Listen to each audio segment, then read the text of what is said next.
Good morning সবাইকে from Bhalukpong. জানেন আমি ভালুকপংয়ে আছি কাল থেকে। তো খুব সুন্দর একটা প্রপার্টিতে আছি। তো আপনাদেরকে একটা জিনিস দেখাতে চাই, যেটা অনেকেই হয়তো জানে না। আমিও জানতাম না, এখানে আসার পরই ভালোভাবে দেখে বুঝতে পেরেছি, কাছ থেকে দেখেছি বলে জানতে পেরেছি। তো একটু আসুন, দেখাই আপনাদেরকে একটা গাছ। এই দেখুন গাছটা, দেখতে পাচ্ছেন? এর ওপরে দেখুন কি সুন্দর ফল ধরে আছে। বেসিক্যালি এই ফলটার নাম আমরা জানি হচ্ছে সীতাফল। ঠিক আছে, দেখুন হলুদ হলুদ ফল, যেটার পেছনে একটা খুব বড় পৌরাণিক কাহিনী লুকিয়ে আছে, সেটা আপনাদেরকে বলবো। কিন্তু আগে আপনারা গাছটা দেখুন। এই গাছটা আপনারা সচরাচর কিন্তু কোথাও দেখতে পাবেন না।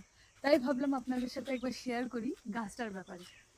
দেখুন অপূর্ব, মানে এই প্রপার্টিতে এত সুন্দর ভিউতে একটা এত সুন্দর গাছ হলো।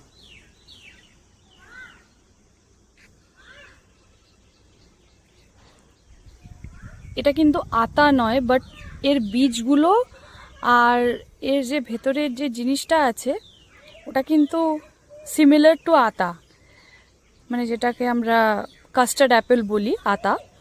কিন্তু এটা কিন্তু আতা নয়, এটা হচ্ছে সীতাফল। দেখুন এর কিন্তু বীজও আছে। এটা হচ্ছে সীতাফল। ঠিক আছে, আপনাদেরকে এক্ষুনি যে সীতাফলের গাছটা দেখালাম, এটা হচ্ছে তারই ফল।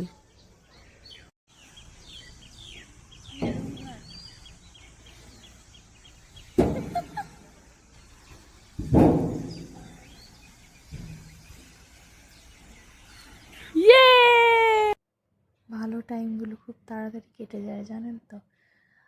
আর যাবো যাবো যাবো, এই আনন্দটাই যেন বেশি ভালো লাগে। একবার চলে যাওয়ার পর না, যেন কেমনভাবে চোখের পলকে এই এত সুন্দর মুহূর্তগুলো উধাও হয়ে যায় আর রয়ে যায়।